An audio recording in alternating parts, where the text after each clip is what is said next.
Every summer, usually around the beginning of July, western Lake Erie transforms into something resembling pea soup. We are on Lake Erie, headed to Luna Pier. The week after the forecast, we started seeing the bloom start, and the bloom has grown almost exponentially since then. Eddie Verheim is a project engineer with Limnotech. A good part of his summer is spent maintaining environmental monitoring buoys on Lake Erie. So we've seen it almost double, triple, quadruple in size in about a 2-week period. So it's covering about 300 square miles right now. Eddie is one of an army of scientists and researchers who have converged on Lake Erie to study and predict harmful algal blooms. Many of these freshwater blooms, they're actually a type of bacteria that are referred to as cyanobacteria. Dr. Gregory Dick is a research scientist at the University of Michigan. His lab's research is helping us understand the genetic makeup of harmful algal blooms in Lake Erie. And so these cyanobacteria are the organisms that originally invented oxygen-producing photosynthesis billions of years ago. But for historical reasons, they've also been called blue-green algae, and that sort of informal name sticks with the cyanobacteria. The blooms that we're seeing in Lake Erie represent an unnatural flux of nutrients. Understanding and predicting harmful algal blooms in Lake Erie begins deep inside the agricultural heartland of Ohio. When you think of anything that, even us, anything that anybody needs to live, we have a certain number of nutrients that are required. The first thing is carbon. Dr. Laura Johnson is the director of the National Center for Water Quality Research at Heidelberg University. Her team tracks nutrient data, which help predict the scale of blooms in Lake Erie. Plants, they can fix carbon from photosynthesis. But the other two big things we need is nitrogen and phosphorus.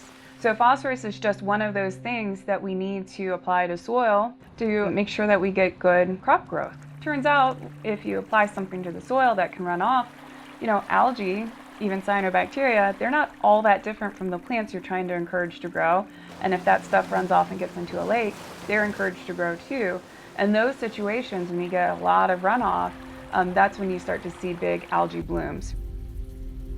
When you have lots of nutrients and you have warm temperatures in the summertime and you have calm waters, that is conducive to the growth of what we call bloom-forming bacteria, cyanobacteria, that grow to really high densities and that produce certain toxins, certain molecules that are of concern due to their toxicity.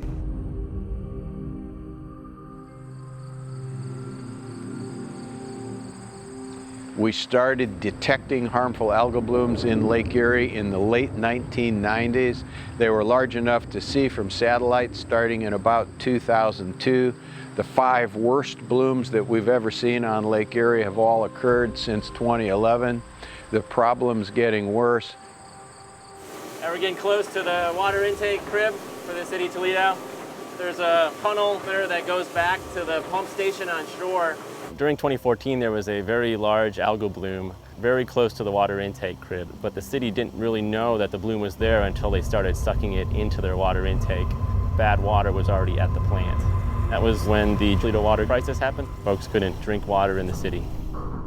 It was the highest toxicity of any of the blooms in the last 4 or 5 years. Dr. Rick Stumpf is an oceanographer with the National Oceanic and Atmospheric Administration's National Centers for Coastal Ocean Science. For a drinking water plant, it's really easy to remove the toxin if it's in the cells. You just settle the cells out, all the toxin's gone. If the toxin's dissolved in the water itself, not in the cells, they have to use chemical treatment. It's harder to do, harder to get rid of it. All these cells were being broken open, releasing all of their toxin, and this is a really toxic bloom. And it was early, so the combination was a surprise. It won't happen again. Might happen somewhere else. Won't happen in Toledo because we now have things we didn't have in 2014 in July. 500,000 Toledo residents experienced a 72-hour drinking water crisis as a result of harmful algal blooms in 2014. Since then, a web of monitoring sondes, or sensors, have been deployed as sentinels for water quality and public health. We're coming up on our buoy. This is the Limnotech water quality weather buoy that was installed about 2 weeks after the water crisis, and it's been here every summer since then. We have a water quality sensor on this buoy that's measuring turbidity, It's measuring chlorophyll, how green is the water. We're also measuring for harmful algae or blue-green algae. Andy McClure is the water administrator at Toledo's Collins Park Water Treatment Plant. In 2014, we didn't have the data science. We couldn't react quickly to changes in the lake. Like, we knew lake conditions were changing several hours after they've already changed. So that's one of the big things at data science, the buoy and the science in our intake crib and those service. We know right away when water quality is changing.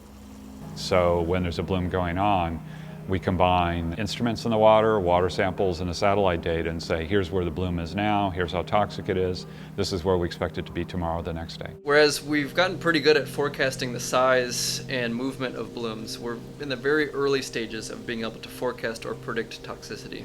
And so that's where we're hoping some of the studies that my lab and others are doing are going to inform models that could allow us to make forecasts and predictions about toxicity. We know that the harmful algal blooms are driven by the amount of phosphorus that comes in during the spring. The spring of 2011 and the spring of 2015 were incredibly wet springs. As a result, we had huge amounts of phosphorus go into the lake, and we had the biggest blooms that we've ever seen. We want to keep the agricultural production high. We need that food. If everyone would not apply more than is needed and would insert it into the soil when it was applied, those two actions alone would reduce the amount of phosphorus leaving the agricultural fields by over 60%, and we only need a 40% reduction. If you listen to anybody these days talking about how do we fix this problem, that's one of the things that always seems to come up. It's a nutrient management issue. I think we have a lot of good theories as to exactly why we've seen these dissolved phosphorus losses and then what practices are going to fix them. But we haven't been able to see that play out on the ground as much as we would like.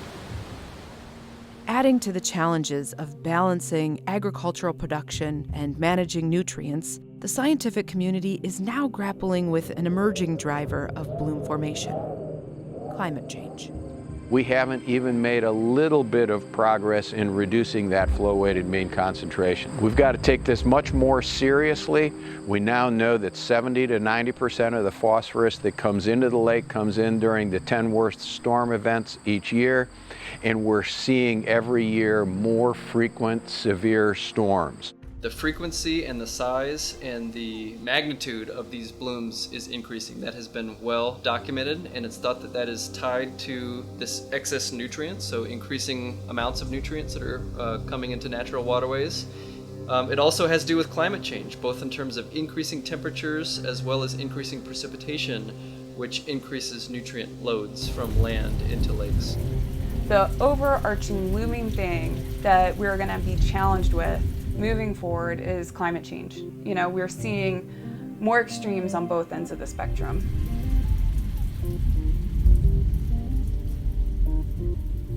If we have more intense rain events early in the spring followed by drought conditions later in the summer, that is worst case scenario for bloom formation, because hot, dry, long periods of time after we've had big inputs into the lake, that leads to big blooms. And so the question is, well, if that's our scenario and that's what's going to be happening moving forward, then we need to be prepared. In mid-century, because of climate change, it might just lead us to where we are right now, which means we're maintaining the current frequency of severe blooms, which is good, but then that means we haven't made any progress. We need to come up with some new technologies and novel ideas with how to deal with lots of water moving across the ground and then subsequently no water.